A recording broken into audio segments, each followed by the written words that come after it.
Hai semua, salam sejahtera Malaysia. Saudara-saudara, tuan-tuan dan puan semua, ada satu isu terkini yang sangat menggemparkan. Selain daripada pembekuan akaun bersatu, selain daripada SPRM yang telah memanggil Muhyiddin Yassin untuk keterangan ataupun siasatan berkenaan dengan isu dana politik RM 300 juta, hari ini, saudara-saudara, terdapat satu lagi isu terkini yang saya lihat berlaku semasa Perdana Menteri pada ketika itu, Muhyiddin Yassin, dan juga Perikatan Nasional menjadi kerajaan pada ketika itu. Dan seorang menteri, yaitu Menteri Kewangan pada era PN menjadi kerajaan, yaitu Tengku Zafrul, pun dikaitkan di dalam isu hangat terbaru ini. Menurut beberapa sumber, satu isu yang trending pada ketika ini yaitu Jana Wibawa, di mana proyek ini adalah yang diusahakan pihak MOF pada ketika itu ataupun Kementerian Kewangan, yang dicadangkan Menteri Kewangan pada ketika itu yaitu Datuk Seri Tengku Zafrul untuk membantu kontraktor Bumi Putra semasa COVID-19, yang kalau tidak dibantu sebahagian besar akan gulung tikar. Itu adalah kenyataan daripada Tan Sri Muhyiddin Yassin. Oke, saudara-saudara semua, sebelum saya meneruskan isu hangat hari ini, saya meminta jasa baik Anda untuk bantu channel ini dengan menekan butang like, share video ini kepada ramai orang supaya semua tahu tentang isu ini, dan jangan lupa kembangkan bantu channel ini dengan menekan butang subscribe, sebab subscribe itu percuma dan free. Oke, saudara-saudara semua, berkaitan dengan proyek Jana Wibawa. Selepas dipanggil SPRM, ini penjelasan Muhyiddin Yassin. Bekas Perdana Menteri Tan Sri Muhyiddin Yassin hari ini berkata, beliau telah dipanggil SPRM ataupun Suruhanjaya Pencegahan Rasuah Malaysia untuk memberi keterangan mengenai proyek Jana Wibawa. Pengurusi Perikatan Nasional itu berkata, ianya berkaitan penganugerahan kepada kontraktor terpilih di bawah proyek berkenaan yang didakwa oleh pihak tertentu berkemungkinan terdapat unsur tata cara perolehan yang tidak mengikut peraturan. Muhyiddin yang juga Presiden Bersatu berkata, SPRM memaklumkan beliau dipanggil bagi memberikan keterangan dan bukan sebagai suspek yang dikaitkan untuk sebarang tindakan pendakwaan. Jadi mesti ramai yang berpendapat bahwa Muhyiddin sudah dianggap bersalah.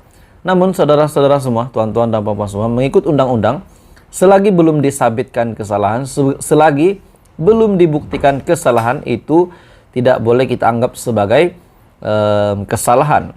Seperti apa yang pernah dinyatakan Perdana Menteri sebelum ini berkaitan dengan kes Mahkamah Zahid Hamidi. Oke, kita teruskan.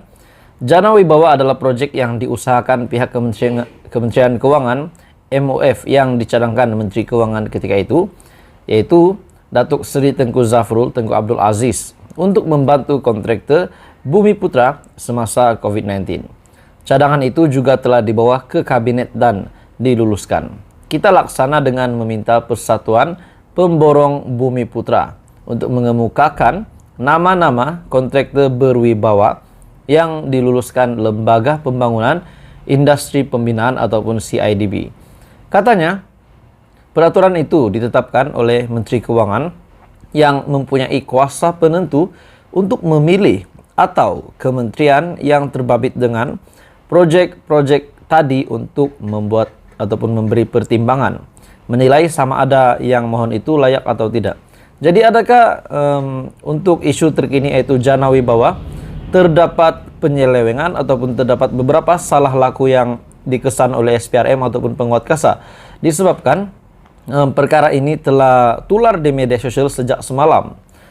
Dalam pada itu, Timbalan Perdana Menteri Datuk Seri Dr. Ahmad Zahid Hamidi dilaporkan telah berkata, proyek tersebut yaitu proyek Jana Wibawa ditangguh pelaksanaannya bagi meneliti semula sama ada tata cara perolehannya dibuat mengikut peraturan ditetapkan perbendaharaan.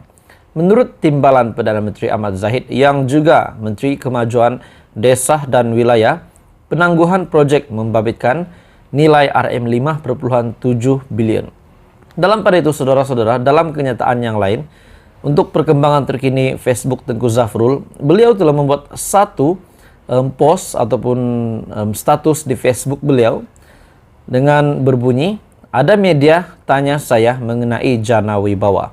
Tiada apa yang perlu disembunyikan dan saya sentiasa bersedia untuk memberi keterangan jika diminta berbuat demikian. Itu adalah kenyataan daripada Tengku Zafrul.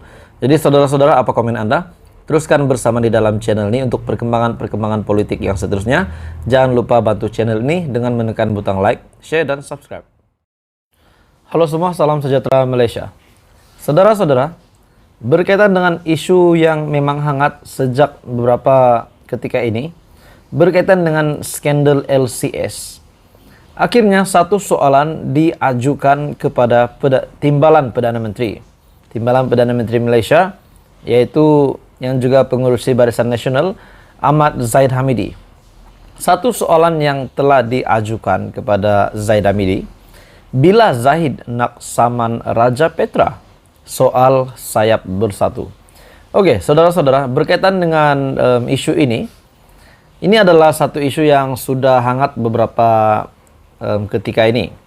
Ketua Penerangan Sayap Bersekutu Bersatu, S. Subramaniam, mempersoalkan bilakah Timbalan Perdana Menteri Ahmad Zahid Hamidi akan mengemukakan saman fitnah terhadap Raja Petra Kamarudin atau lebih dikenali sebagai RPK. Oke, saudara-saudara, dalam perkembangan yang lain, RPK yang kita tahu memang lantang bercakap di media menyerang kerajaan PHBN, menyerang Datuk Seri Anwar Ibrahim. Menurut saya, adakah tindakan sebegini dibolehkan? Menyerang dengan memburukkan nama, bahkan sehingga RPK pernah membuat pendedahan di entry terbaru Twitternya bahwa Anwar Ibrahim itu adalah bapak penipu. Adakah tiada tindakan undang-undang yang boleh dikenakan kepada RPK? Sekiranya Anda pakar undang-undang, Anda boleh komen di bawah, kita boleh kongsi pendapat. Oke, saudara-saudara, berkaitan dengan skandal LCS. Ahmad Zahid Hamidi ditanya, bilakah beliau mahu saman RPK? Bagi saya, saudara-saudara, bukan pasal LCS saja pun, siapa nak saman RPK pun dipersilakan saman. Ini selepas penulis blog itu ataupun RPK mendakwa Zahid Hamidi menerima sogokan RM67 juta dalam proyek bermasalah kapal tempur pesisir ataupun LCS.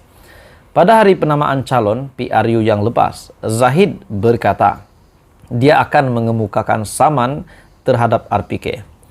Oke, saudara-saudara, dalam perkembangan yang lain untuk SPRM, Ketua Pesuruhjaya SPRM pernah membuat kenyataan, yaitu Azam Baki pada 3 November tahun 2022 ataupun pada tahun lepas, beliau berkata, Suruhanjaya akan bertemu Raja Petra sebelum memutuskan apakah perlu memanggil Ahmad Zahid untuk disoal siasat berhubung kontrak LCS itu. Azam Baki juga berkata, pihaknya perlu meneliti dokumen yang diperolehi terlebih dahulu.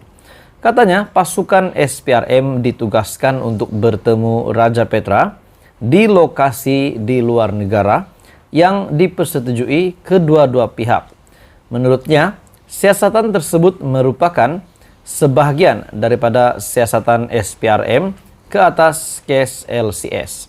Dan pada akhirnya, dakwaan demi dakwaan, penulis blog itu ataupun RPK mendakwa wang itu juga telah melalui beberapa lapisan sebelum sampai ke tangan Zahid.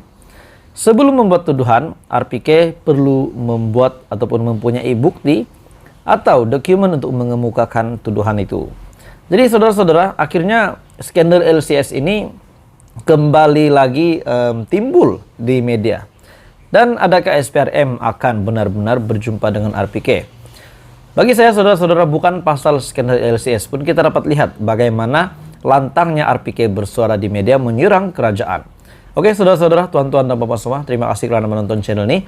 Jangan lupa bantu channel ini, kembangkan channel ini dengan menekan butang like, share, dan subscribe.